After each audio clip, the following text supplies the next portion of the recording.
My name is Mosunlayode, and I'm the Executive Director at the African Philanthropy Forum. We're a strong and vibrant community of partners who, through their strategic giving, investment, and influence, foster shared prosperity on the African continent. And through our convenings, our resources and interventions, we enhance the capacity of philanthropists and foundations to become more strategic givers and to enable them to transform Africa through their strategic grant-making, social investing, and informed advocacy. Over the past 14 years, we have grown and expanded our footprint to 14 African countries. Over the years, we have grown into 14 African countries, and we have built strong networks and linkages that is enabling our members to enhance, expand, and deepen the impact of their philanthropic engagement on the African continent. And we're particularly excited today because this is our first convening of the year. I know it's April, and so it's been a long time coming, and we're super excited that you could be part of this session today.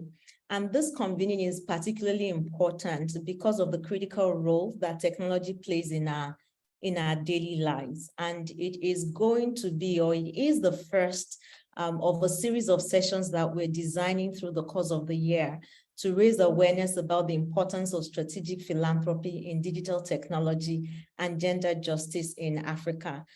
More specifically, today's session aims to build the knowledge of African philanthropists and foundation leaders on the key concepts at the intersection of digital technology and gender justice, while showcasing global examples of how philanthropists can create an environment for women and girls to thrive through technology and innovation. I'm not alone today, and I'm going to introduce our moderator shortly. But before I do that, I just want to go over a few housekeeping items.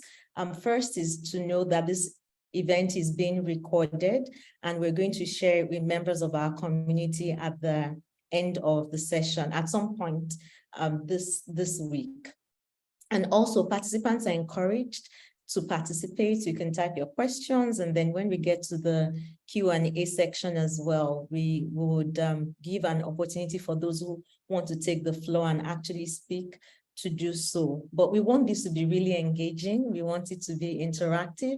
And so we encourage you to let us know who you are, where you're joining in from, and you just keep it active all through. To take us through today's program, I will hand over to Ore Lesi, the founder and executive director of WeTech, as she takes us through today's session, which is focused on demystifying gender justice and digital technology in philanthropy. Welcome, Ore. Thank you so much, Mosun. Thank you for that lovely introduction. And thank you to APF for having me. And hello to everyone who has joined us. It's such a pleasure to be moderating this discussion on a topic that is very, very dear to my heart.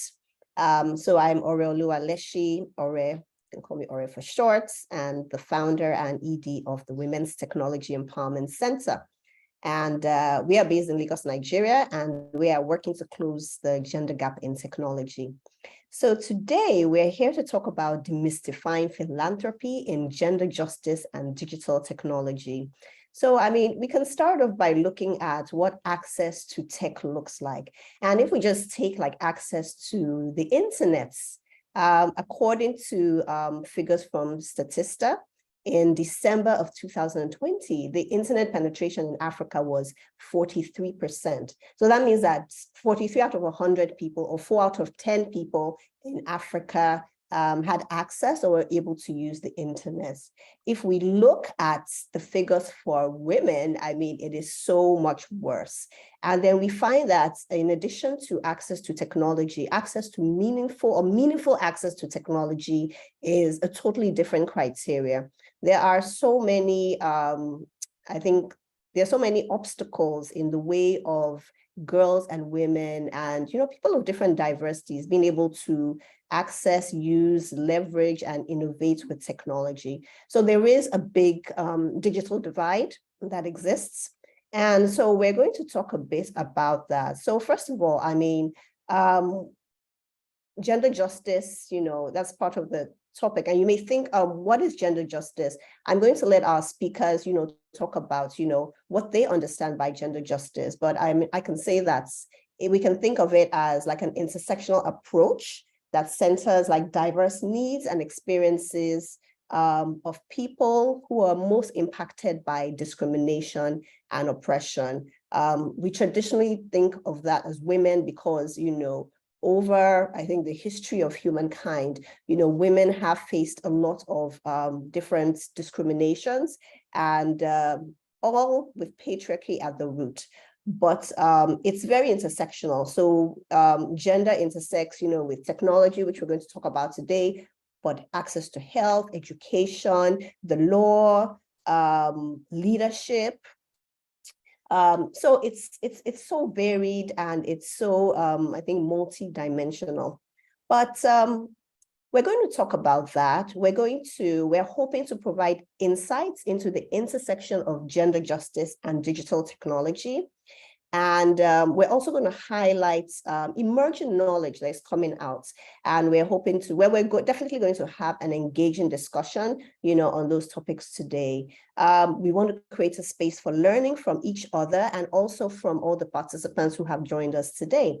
And we'd like to showcase global examples of what has worked and what is working, because, even amidst, the maybe challenges, accessing funding and other types of resources and support that we need, to make sure that we dismantle and eliminate, barriers to gender equality. We do have examples of projects, things that are working. So we would like to share that, because it is important, that while we highlight, what the problems are, we can also talk about what is working and learn from it and build on it. So without further ado, I'm going to introduce our fantastic speakers, and I'm really, really excited, about everyone who is going to speak today. So first up, we have Marwa Fatafta, who is the Interim Policy and International Program Director of Access Now. So Access Now engages on a wide range of issues at the intersection of human rights and technology. So we'll be hearing from Marwa in a short while. We also have Liz Orembo, who is trustee of KICTANET, and she's also a research fellow at Research ICT Africa. And we have Jack S.M. Key, who is the co-founder of the Newman Fund. And before that, one of the co-founders of Take Back the Tech, a collaborative global campaign that connects the issue of violence against women and digital technologies. So welcome everyone to today's conversation. Thank you. So I think I'm going to start with Marwa. So Marwa, I would like you to talk to us about what you understand by gender justice. Maybe let's look at, you can talk about what you understand by gender justice, but then how it interconnects with digital technology and digital rights. Thank you so much, Ori, and thank you, Mosun, and everyone for organizing this very important conversation. Really a pleasure to be part of it. Maybe I can, before I share my views on what gender justice is and how it intersects with digital rights, I can just explain or briefly introduce who Access Now is to the audience that might not know us. We are a grassroots to global organization whose mission is to defend the rights of people and communities at risk and ensure that technologies work for people and not against them in this digital age. And of course, as you mentioned, Ori, women do come, from a disadvantaged point of view, given the patriarchal systems we live in and under, and that reality is reflected when we go to online spaces. And so starting from who has access to the internet, you've mentioned that the issue of the digital divide, it's 2023, COVID-19 and the past 3 years of the pandemic have shown us how important the internet has become and ICT technologies for everyday life. And we know also that the internet is a vital resource for women to access economic and professional opportunities, to access health and reproductive information and resources, to connect with their communities, to defend human rights, to build feminist movements, and to connect with other movements, not only within their communities, but beyond. And unfortunately, in addition to the issue of digital divide, so it's not only a question of who has access to the internet, but also when women access the internet, when women are online, how safe these spaces are, how equitable they are, how empowering they are. And unfortunately, women, feminist movements, women rights movements have to rely on privately owned and operated platforms that have failed to a certain extent to uphold their commitments to human rights, to uphold and prioritize the safety of women online amid all sorts of threats and challenges, from doxing to harassment to gender-based violence, intimidation. And so for me, gender justice is not only about the digital divide issue, but also about the safety of the spaces that we have and how they're designed with women's safety in mind, and understanding power asymmetries and offline and how those can be exacerbate, for instance, gender-based violence offline. And an additional issue that here I want to mention, we've in addition to the online spaces we have, which, as I said, like they are basically privately owned by tech companies, we're also talking about state regulation and how increasingly we see in different parts of the world, for example, in North Africa, in places like Egypt, where when the states want to regulate online spaces, they sometimes rely on morality-based repressive laws to target women that use the internet to express themselves, to expose systematic gender-based violence online, sexual harassment, and so on and so forth. And so, for example, in Egypt, we've seen the cybercrime legislation has been specifically used, and one of its articles that violates acts or speech that threatens the values or violates the values of Egyptian family, which is a very vague legal concept, to target women that come from lower socioeconomic backgrounds, that rely on social media platforms to generate income. So, it's the internet provides a space for women to have access to resources that could not be afforded to them in offline spaces, and yet at the same time they do face all sorts of challenges that are their impact are exacerbated because of the gender asymmetries, because of the gender imbalances. When a woman is surveilled, the impact on her is not the same as the impact on a man. Let's put it that way. When women face hate speech online, it does not have the same impact when men face hate speech online, because women don't have legal protections. They don't have social protections available to them. So if you can't raise these issues with the companies or the platforms that run these, or the companies that run these platforms, where do you go to? So unfortunately, these are how I see the intersections, but there are, of course, many other issues that I'm happy to expand on during our discussion today. Thank you so much, Marwa. That was so important. You made so many important points about how we really need to think about gender justice beyond access, but in terms of when you actually do have access, what does it look like? How safe, are you? How able are you to use those spaces, for self-expression, it is really, really important. And, so some of the work all the work that Access Now does is basically shedding a light on this and trying to see, how to remove these obstacles. You have annual reports on internet shutdowns and, highlighting, how this, affects different populations, including women. And also you have reports on unlawful surveillance of women, human rights defenders. And so the work that you're doing is really highlighting, I think, the magnitude of the problem. And yeah, I'm really drawing a lot of attention to it. I think I'm going to ask Liz next to talk about her idea of gender justice, and also draw on the work that that you do, Liz, which is especially involved in policy. And Marwa talked about how, policy, can be used as a tool, supposedly to protect everyone, but really it's targeting women and making women unsafe. So yeah, so please, talk about, your work, relation to gender justice and from the policy angle.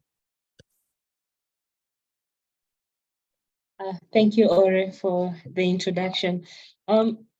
So I'm going to talk about my work at KICTANET. KICTANET is a policy think tank in Kenya. It's membership-based, and it was formed to bring together stakeholders from different sectors, government, academia, civil society, name it, to come together and actually contribute to policies. And we believe that a multi-stakeholder policy development environment will bring about policies that cater for everyone. And policies that cater for everyone are more robust and they can withstand time. This is actually proven. So you asked about what I understand by gender justice. When it comes to issues of justice, justice means fairness, equality, and all that. And two major, or it's not two, but one major way that society is diverse is along gender. Not talking about gender as non-binary, but when you talk about gender as binary, we have men and women. Those is divided by half of the population. And this means that everything that the government does, or how the society is shaped, or the policies that come across, they affect people along these major lines, because it's one big way in which the society is classified. Everyone has signed a social contract with their government. They pay taxes, they have rights. In exchange, the states protect their rights, they protect their security, they provide essential services. Even without that exchange, they have rights to live, freedom of expression, those basic rights that are inherent to human beings. So that means that the state has an obligation to tend or to give services to its population in a way that actually serves everyone, not just one part of the population, all parts of the population. That is what is called fair service under the social contracts that human beings are signing up for. But unfortunately, most of the policies that we have, they are one-sided. I would like to call them like we have the default side of thinking, where when we are thinking about developing an infrastructure, we think from our default kind of development, and that disfavors women, because again, of that patriarchal society that Mara talked about, everyone is thinking from that male kind of thinking. And I usually give an example when it comes to things like, for example, we have this superhighway in Nairobi. It's built with donor fund, and that means that you have to pay back. So it's an expressway running in the middle of an ordinary road that the normal Kenyan is using, but on top of it, you have to pay so that you don't get to traffic. So how that road is built, first of all, even in its construction, there are potholes, there are manholes, even crossing that road was difficult. So when you look at how that road is used, you find that most men use that road compared to women because of those safety features that no one actually cared about. So that's the default way that is actually hurting women, how people think, and they don't think about this other part of the population or another age of the population. And what feminists, the feminist lenses, what we advocate for is that the whole part of the society is taken care of when you're deciding when you're developing policies. So I'll talk about the work that we do. So when we started programs around gender and IT development, that was not our initial intention. The intention was actually to target civil society and human rights defenders. So we started with digital security training. And then we realized that actually men and women are being targeted differently when it comes to online harassment, even physical harassment. I'd like to state that now the way digital has developed, we can't really classify the world that there's a digital sphere and a physical sphere. They're all integrated right now. So there was those different elements, and women were being affected differently, even up to some point physically. A woman cannot protect themselves as the way a man can, because there are different body features there, and there are different perception of the society. When someone wants to mug you, they will think twice whether when you're a man than when you're a woman, maybe small-bodied and all that. So women are usually mostly targeted. And so when we started training, now focusing on women rights defenders and women journalists, we then realized that there's also issues of perception and issues of capacity. So that meant that our trainings would expand not just from digital security training, but also to make more women have voices online. Because again, if more women come online to voice out their ideas, seek economic and social opportunities, then we start embracing the idea that more women are in this space and they equally deserve rights just like any other gender. And that means that if one woman is being harassed online, others can come to their aid and they stop being trolled. In Kenya, I think just like other African or maybe developed countries, I don't know about that. We usually have a trend where women are attacked en masse. Where we have days where a woman would trend online and they would be attacked, even trolled, even for the rest of the week. And women have said, those who've gone through those attacks have said it's very nasty. It keeps them offline. Sometimes even those who experience their friends going through such kinds of trolling, they also keep offline. And when one goes to defend them, they also become part of the victim of that online trolling. So they also become afraid of even coming out to actually help out their friend. So it's really bad, and it affects women who are prominent, politicians, journalists, people who are so vocal, even human rights defenders.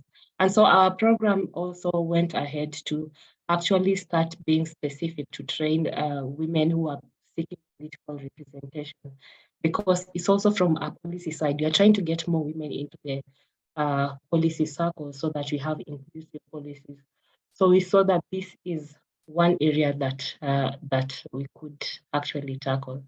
My last point has to do, I'll talk about policies, because again, we are a policy advocacy organization. So as we do trainings, we also engage with policymakers from Senate, to ministries, also to parliament, and we reach out to both male and female politicians so that we explore what we can do in order to develop policies that actually discourage or provide safe digital spaces. And what we've realized is that at the backbone of it, we can have good policies, but good policies don't stay there. In Kenya, for example, we have good policies that actually criminalize very many forms of online gender-based violence. and most of them take a form of data protection, data breaches, where someone gets your private conversation, revenge porn, and all that. We are protected on those sectors. We are protected also on disinformation, violence that in relation to disinformation. So on that end, we are well protected. But women don't use those channels of reporting, or they don't make use of such kinds of policy provision. Because of why? Because the society again is patriarchal, and we need behavior or attitude change. When you go report to a police, one thing they will tell you, they will try ask is that, why can't you get offline? Because it looks like you're the one who's going to look for this. So there's that lack of understanding of how online environment works. Number two, they will also profile you as a woman, because they will start thinking that you're just a noisy woman, and women are supposed to be quiet, silent people, following orders, submissive, and all that. So when you're vocal, they'll also tell you that you look for trouble because you're noisy. As a woman, you're just supposed to be somewhere quiet and all that. So yes, we have policies, but they also have to work in an environment where everyone understands what these policy intentions are. I will stop there. Yeah, thank you so much. Thank you very much, Liz. And it's so true. I mean, when you first of all look at, how the policies are designed, who is designing the policies. So even starting from what you spoke about, the design of the superhighway, I mean, it's the products reflects, the people and the experiences and the perspectives of the creators and the designers, which is why it's very important to make sure that we have, diverse communities, contributing to whether it's policy or technology, because there's this fantastic book I read, Invisible Women, that spoke about like the lack of data about just anything related to women and how that is reflected in the design of everyday products, whether it's phones, whether it's cooking stoves, the approaches to solving problems. And if women are not being counted or present, whenever things are being designed, policies are being designed, then, the end results will not reflect the needs or address, the needs of women. So this brings me to Jack. So I was telling Jack before, the session started that, I first met her like way back when, I was volunteering, and, I used to do some facilitation for Association for Progressive Communications. And then I also facilitated for the Feminist Technology Exchange, which she was involved in. And so quite a while ago. And I felt that, back then it was so radical because we were using tech as tech was designed, and everybody would say, oh, tech is neutral. It depends on how it's used, whether for good or for evil, and, and all that.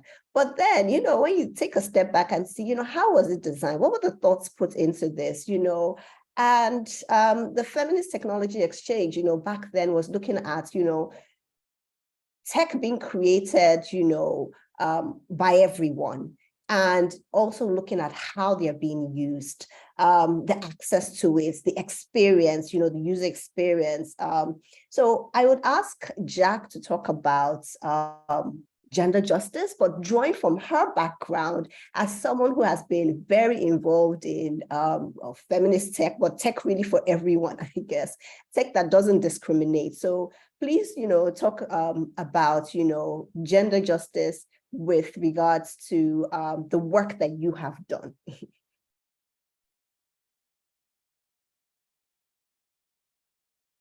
You're muted. Can you hear me now? Yes. Okay, I always mute myself twice because I have a very loud keyboard. But yeah, thank you so much. And it's really great to be in this conversation really about strategic philanthropy and beginning from like a shared experience of the Feminist Tech Exchange. And it's the first one. I think this is 2008, just before the ABIT Forum, probably. It's like way back when.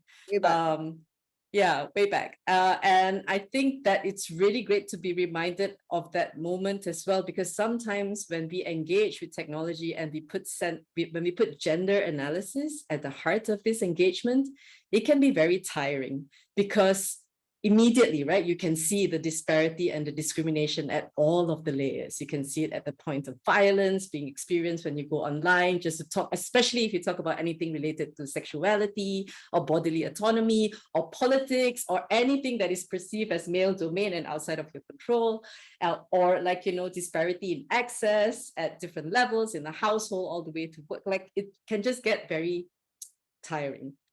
But when we kind of speak about it, and our starting point is a point of community and collective activism and a space of imagination, then the energy just completely shifts. And I think that's really what brought me into this space to begin with. I am a feminist tech activist. I've been a feminist tech activist for a long time. One of the first things that I collectively did with others was the Take Back the Tech campaign in 2006. And it's now 2023, it's still going strong, which is kind of cool. But 2006, just to put it into perspective, is maybe like a few years after Facebook. So it's like, or I think a year after Twitter. So we've been there. And I think to say that is to say we've been there organizing, shape-shifting, defining what technology is from the very beginning, but we never hear about it. And I remember the first moment when I got engaged and excited as a feminist about technology was when I went to this workshop. And I thought I was going to learn how to build a website in this workshop. I was working at a women's rights shelter then.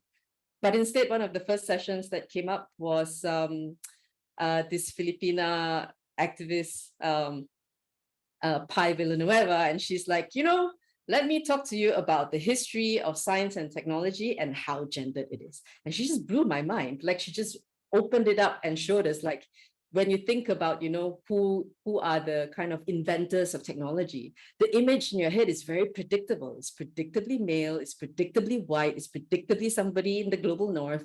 But actually, technology has been built on the backs of people who look like us, who are queer, who are women, who are like, in all parts of the world. How many women and of many intersections, right? Ori spoke about intersectionality in the beginning, who are actually patent holders and inventors and creators of different kinds of technologies who never get recognized or acknowledged. And that is the systematic erasure and systematic disparity and discrimination on the basis of gender that has really infected and colonized the field of technology from the very beginning until now. And that is the work that we have to actively do to resist and rupture and change and shift. And that is what it is for me at the heart of it, right? It's impossible to actually, it's possible to unpeel, but it will take like a long time to unpeel layer by layer at that like interpersonal level, to the kind of like social cultural level, to the economic level. All these are very important, but it's important to also say that it's all of it. And this is the work, and this is the activism. And this is also where we begin to see that it's not an accidental thing as well. It has a consequence in relation to how the world is being how the world is being imagined and constructed, or constructed and imagined. Like, more and more, we see digital technology as being embedded in all aspects of our lives. The pandemic really made it so obvious, so obvious. And it doesn't matter whether you have access to technology or not, you are affected.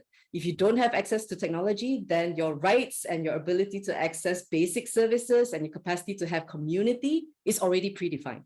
You don't have it, right? If you're connected, then your experience of that is also extremely gendered and based on, like, the perception of your representation and different kinds of things in relation to that. And when we speak about Africa, I think we have to talk about access, because globally, access in Africa is still really low comparatively to every other kind of region in the world. Africa's connectivity is, I think, broadly, I can't remember, there's like some 2021 statistics. I think already you mentioned it earlier, but the gender disparity, even though the gender disparity gap between men and women, it really changed since the pandemic. Like, really, the uptake of technologies, uptake of internet just went up in the last like 3 years, because suddenly, like if you're not connected, it's challenging. And before that, there was a report in 2019 that said that the gender gap was widening. And then in the last 3 years, it kind of like closed back a little bit. But in Africa, it widened. It didn't close. And I think that's important, because infrastructure and access is the first point of entry also. And we need to get that right. And it's expensive, and it requires a lot of political will. It requires political will from the government, from corporation. It requires a policy landscape that is also, really welcoming to different kinds of access infrastructure, not just those that can make money for telcos, but also like, community access infrastructures, for example, infrastructure sharing, et cetera, These can sound a little bit like like you hear this and you just feel like, maybe this isn't my conversation. But it absolutely is, because it intersects on every single conversation. I think that's the thing that is really both an opportunity as well as a challenge when it comes to connecting gender justice and digital technology, because it intersects with everything. Whatever the social justice issue that you're working on, it will touch technology in some way or another. And I would love to share a little bit more about what we're seeing since my most recent, the most recent thing that we're working on right now, which is just co-founded a fund, the first, yay, and only dedicated funding for feminist tech in and by the larger world or global south. And we are really wanting to, support, advance, grow, sustain, strengthen kind of feminist movement and feminist-led shaping, making, defining, of technology and their users. But yeah, I'll stop there for now. Thank you so much. That was really, really good. Thank you for the overview, like, talking about how, even our understanding of the history of science and tech is already gendered to start off with. I mean, it's so important. And, when we're already looking at things through like a flawed lens, everything else that comes after it, just kind of follows the same pattern. And so thank you for sharing, and thank you for the work that you're doing. So I'm going to come back to you, to talk about, the fund. But yeah, so moving on to the next question, I would like us to talk about emerging trends, whether they're global or local, that philanthropists and foundations should really be aware of as they start to engage, at the intersection of gender justice and digital technology rights. I mean, we've already established that, in terms of digital technology, it's more than access. Access is, where you start from, the infrastructure, the device, all affects your experience, but then, yeah, there's so much in terms of it. I can talk about, like a little bit about my work. I mean, so my organization is focused on bringing more girls, girls are already excited about tech, but sustaining their excitement so that they go on and they do interesting things with technology, whether that's, building tech or being entrepreneurs that leverage tech, heavily, or are leaders or policymakers in tech. And I mean, and when we started, there was really, at least in Nigeria, very little awareness of the issues around why it's important to have more girls and women in tech, or that there are fewer, there's an underrepresentation. So we would talk to, funders and, other partners, and it was always like, so what? Maybe women and girls are not, engaging with tech because they don't want to, maybe it's too difficult, maybe it doesn't engage with their feminine side, whatever that is. Whatever that is, and so funding and finding partnerships was very difficult. We had so many people who dismissed us, like, oh, you women things, I'm not interested in that, and all that. But I think, there has been greater awareness of the gender gap, primarily, like, first of all, in terms of access, in terms of this gendered history, like Jack spoke about, and also the problems that are going to the design of tech.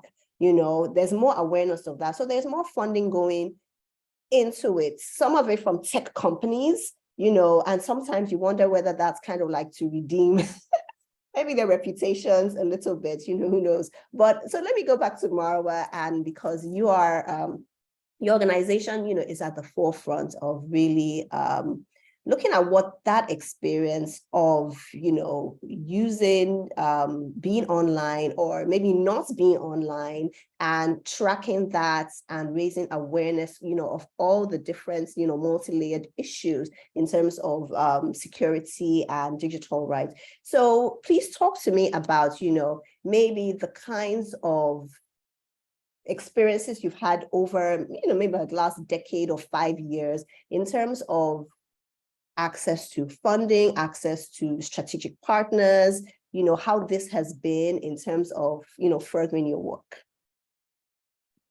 Thank you so much, Ori, and it's really great to hear also from Jack and Liz.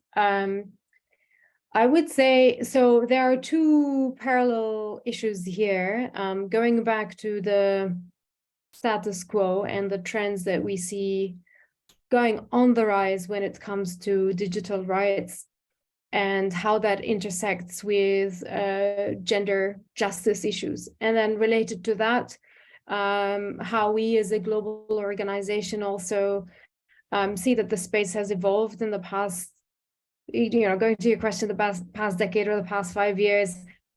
Let's put it this way. Digital authoritarianism is on the rise, whether it be in Africa or MENA or Asia or North America or Europe. We see that governments are trying to control and restrict online spaces through repressive regulation, or they are trying to expand their surveillance and monitoring capabilities through the purchase and use of spyware to track human rights defenders and journalists. And so our online spaces have been shrinking over the past decade.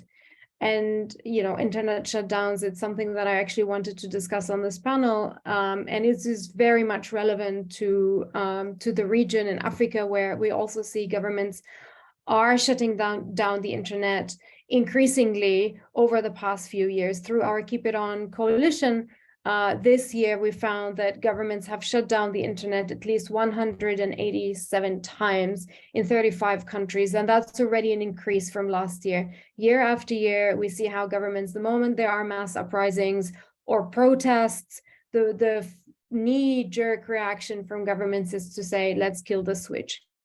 And that means for women and girls who rely on the internet for education, who are part of informal economy and need the internet for their businesses and whatnot, those are often the people who are most impacted by these authoritarian measures.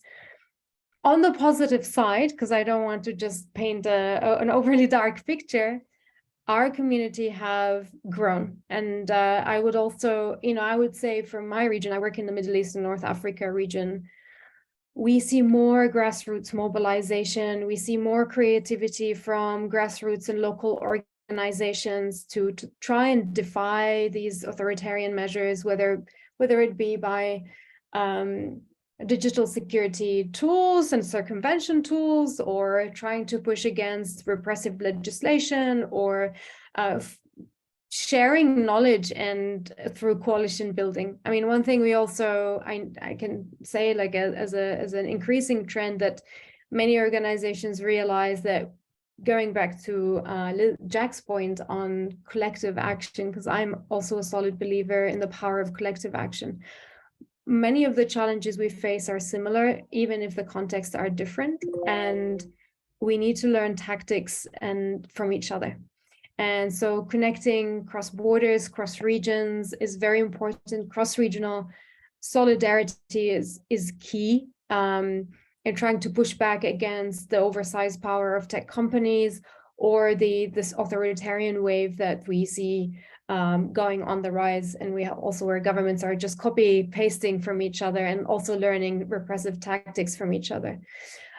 We as an organization do provide also grants to grassroots organizations, because we think it is very important to empower activists on the ground to be able to fight for digital rights, including and gender justice when these issues intersect.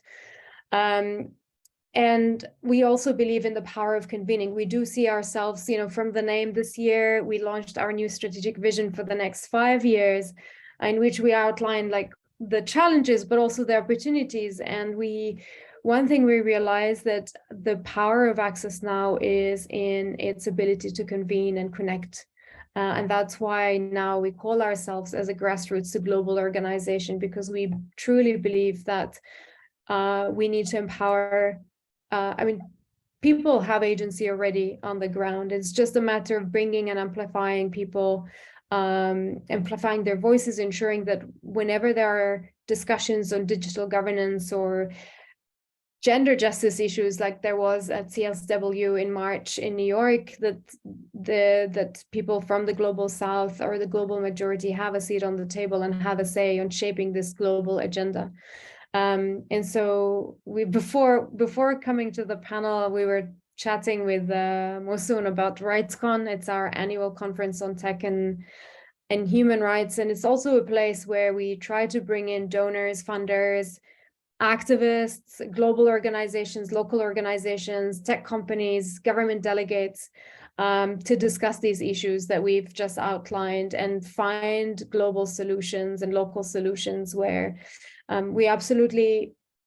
have to say, like, just to an end, that we are going through very interesting times, and that requires a strengthening civil society and providing support and sustainable support to be able to tackle these issues in the long term.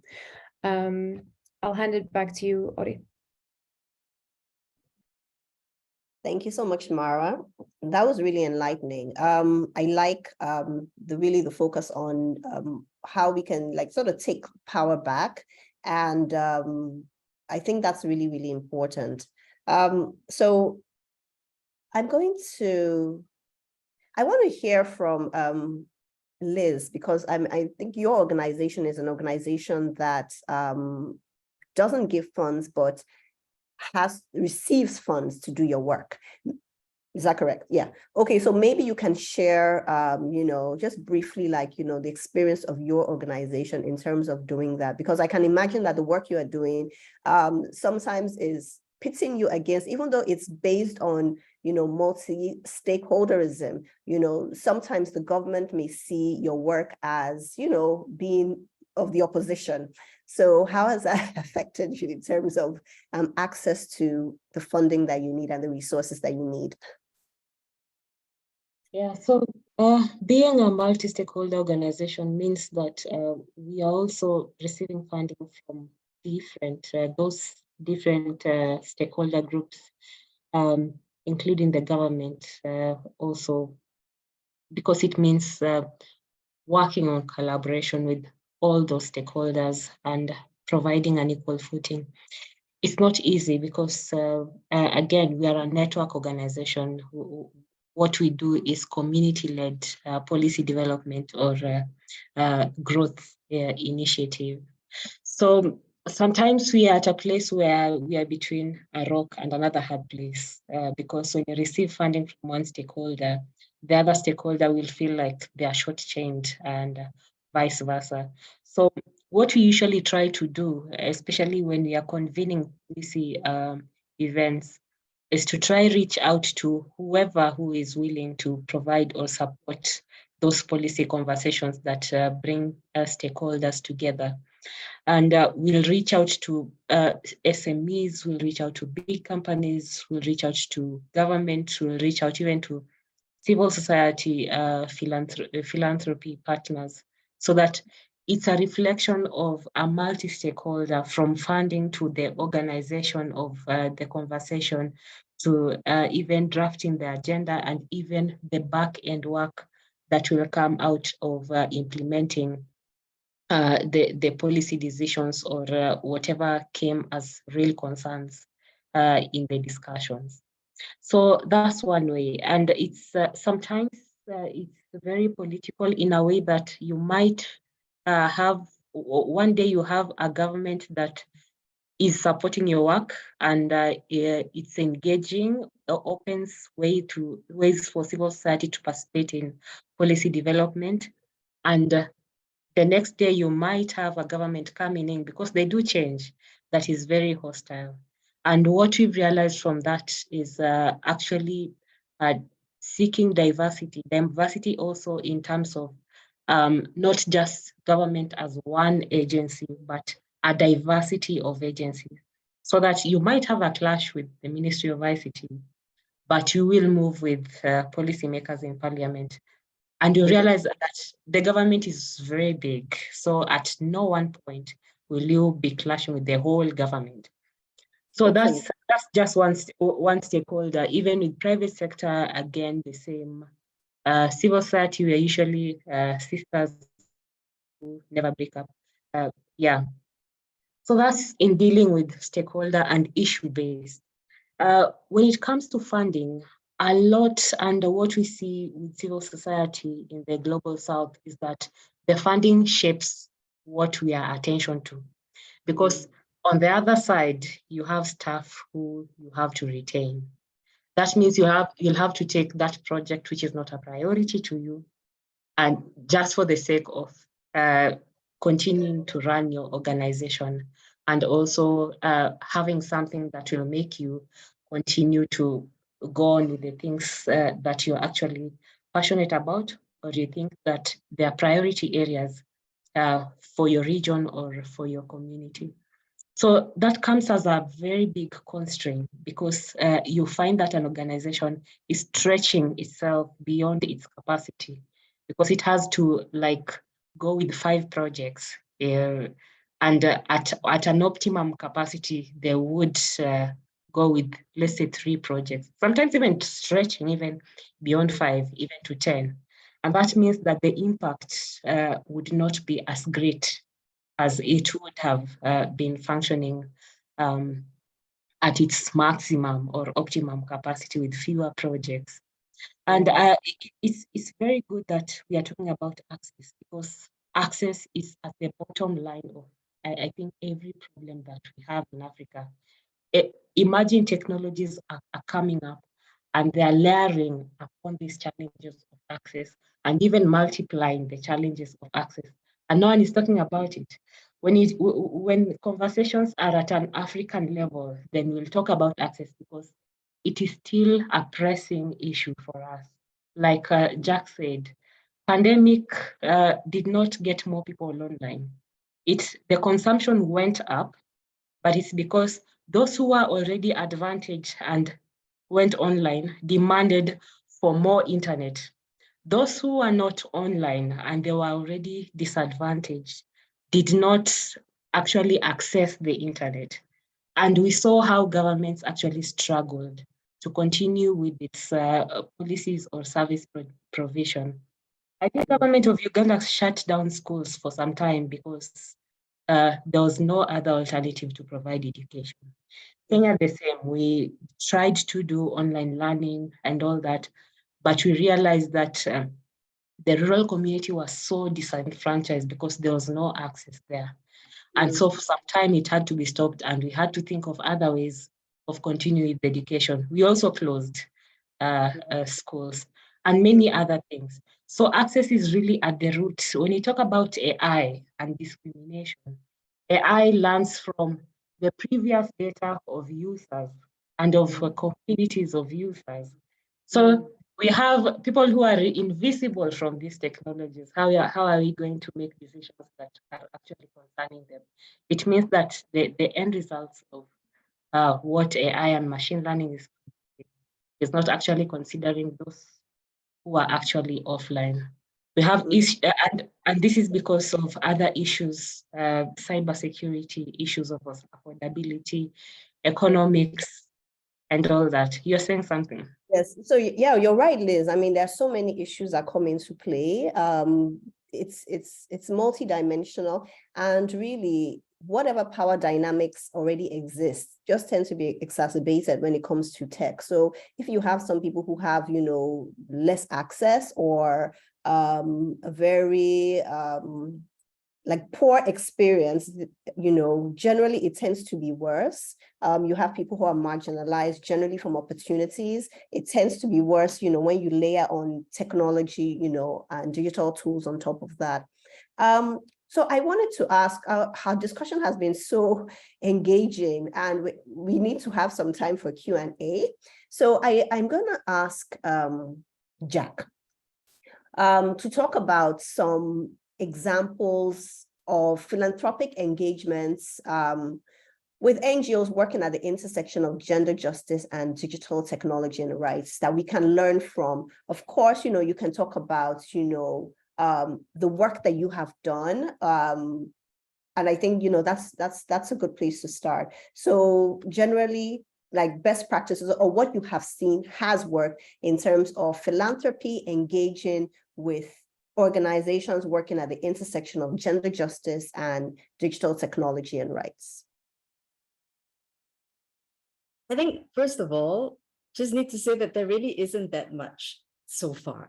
There is a reason kind of like why Numun got set up in 2020, like, the idea came up during the pandemic, and it really came from years of also like really doing very, very dedicated donor advocacy, trying to say, hey, this is really important work, it needs resourcing in its funding. And I think the challenge with resourcing this work, and it's shifted in the last, I want to say, in the last 3 years, especially, or in the last 5 years. But I think it's still not a lot, right? Like, it's still very difficult to say this amount of funding is being dedicated to gender justice and technology work, or this, this amount of technology work has gender at the heart of it. It's still actually, quite difficult to quantify, so you can't see because no one's really doing that, that counting yet. And B, it's also the funding challenge is because this is funding at the intersections, and philanthropy as a whole is still not that great at funding work at the intersections, because there's still programmatic silos even within, within donor community and within philanthropy and within like bilaterals and so forth. So you're still kind of looking at your own area. So there's a couple of research that came up in the last 3 years, I think, that sort of looked at issues with technology funding and what some of these issues are and some of the limitations. And these are really good learnings. I think we should take those learnings to heart and those observations and do things differently. So one of the learnings is that a lot of the funding is still focused in the global north. It's still definitely privileging white, male-driven, kind of individually driven projects rather than community projects. And it's very project approach. So let's prototype you, let's do this project. And then once you have some legs, yalla, you go. So there's no kind of like, sustainability to think about. It sort of funds the tech and the project itself rather than the community that's needed to sustain the change, right? So that's one piece and the problem with that. And then with women's rights funding in technology, it's really still seen, technology is still kind of seen as like, it's a tool, it's really useful, it's a nice to have, but it's not really at the heart of our issues. And as we have seen in all of the input in the last hour, it is at the heart of our issue. It touches everything, no? So we still have to make that shift somehow to see that it's not external, but it's really at the heart of what we're doing. And for Numun, what we're really trying to also demonstrate is that digital technology is also critical movement infrastructure. Like if we don't have access to digital technology, then our movement is lacking a critical infrastructure to be able to make all of the changes in all of the different social justice work and agenda and priorities that we are doing. So that's also that piece of it. And for gender and tech funding, it's really, it's quite marginal. As I said, there is some shifts. There's some changes that we're seeing in the last 5 years. There's definitely more attention and more recognition that technology facilitated or online gender-based violence is an issue, and there's constant, there's more concerted collaboration and attention being paid to it. Like, what can we do? This is a big problem. Let's look at this together and see how we can resource it. So that's definitely increased. Also work around digital safety. There's a little bit more, resources with regards to that. And in the Gender Equality Forum commitments that we had last year, there is a whole pillar around innovation and technology, but a lot of the commitments were focused around STEM. So access to science, technology, engineering, mathematics, which is good, but it cannot end there, right? It cannot just be about building skills and capacities and then, okay, we have like a much larger workforce to come into technology companies, but not about rights. It cannot stop there. No, it has to really have like a kind of like it needs to have a broad overall rights-based perspective. And if you would like some help to see how this could look like, how could feminism as a framework be used around technology, I would suggest you go check out the Feminist Principles of the Internet. There's actually 2, depending on what you're interested in. So feministinternet.net is the Feminist Principles of the Internet that ranges, that encompasses all these different areas of issues. And then there is also, I think, Feminist Principles of Technology Development that was also developed by Super. I don't know I wasn't engaged with that directly. So I don't know the URL for that, but check out both, because one is about design and the other is about a much more overarching thing. And the question that Jacumba was asking about funding and what's critical, and I tried to answer it in the Q&A, but really we need to resource this at the pace of change. It's exhausting for our movements, and to constantly be like what Liz was saying, right? Like the work is also shaped and defined by the funding, and you kind of have to do things where there's money around. Like we need to follow where the movement is leading, as opposed to direct and imagine what we think the issues are and put money there as well. I think it needs to be kind of like, well, sorry, this follow and leading thing is maybe also not the best example. Some of us should follow. Some of us, we are in this together and really kind of locate ourselves in this ecosystem of change and figure out what these different learning points are, and understand that when it comes to, and depending on where our intervention is, tiny things can make a big change. So for example, we were talking about Take Back Tech 2006. There was no funding for it. It was completely an idea, voluntarily driven. It was amazing that it was APC was able to steward it. And whilst I was whilst we were there and doing this in such a, collaborative holding way, but there was no money. And it's really, I feel it's a very important spark for us to get to this point today where online gender-based violence is much more recognized.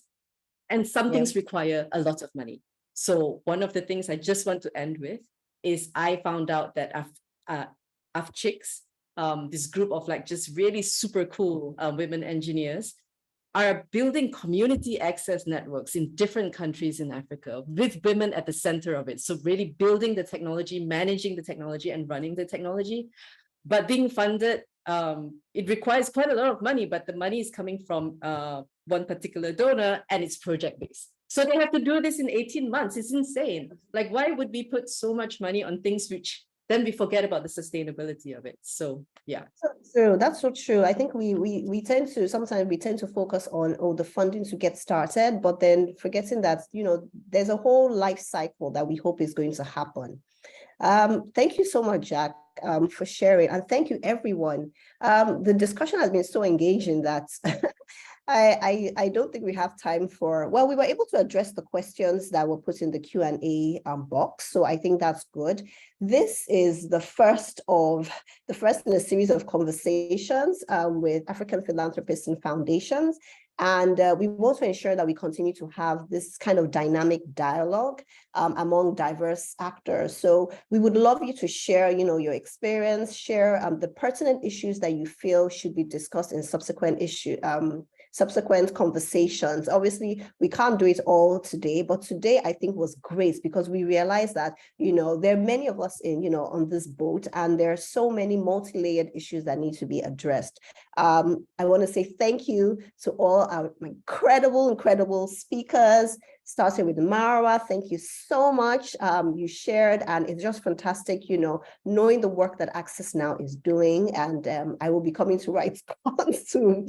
Thank you so much, Liz, and also sharing. And as a fellow, nonprofits leader, I definitely feel that pain, and I recognize it. And I want to applaud you for the work that you're doing, despite the challenges. And Jack, thank you so much for sharing. It's always important to look at the bigger picture and to really look at the work we're doing and everything with a gender lens. And yes, it's exhausting, but I mean, it helps us to see, where we really need to focus on and where all the inbuilt, biases are. It's a whole systemic change that needs to happen. And I think it's already happening bit by bit by the work that we are all doing, in our respective organizations. So thank you again so much for sharing. It was fantastic. I think, and now I'm going to hand over the mic back to Mosun. Thank you so much, Ore. And because of time, I won't go over the panelists again. Thank you so much. You have been amazing. I think this is a really good first in the series of the sessions that we're having. You're from different time zones, and thank you for even staying over time. And for all the participants, we were meant to end this about 11 minutes ago. So thank you for staying on. And I always say that the success of a meeting, they say, is not about the number of people at the beginning, but the number of people at the end. And we still have quite a number of people. So thank you so much for staying on. I see that Diakumba was very active and she's willing to support.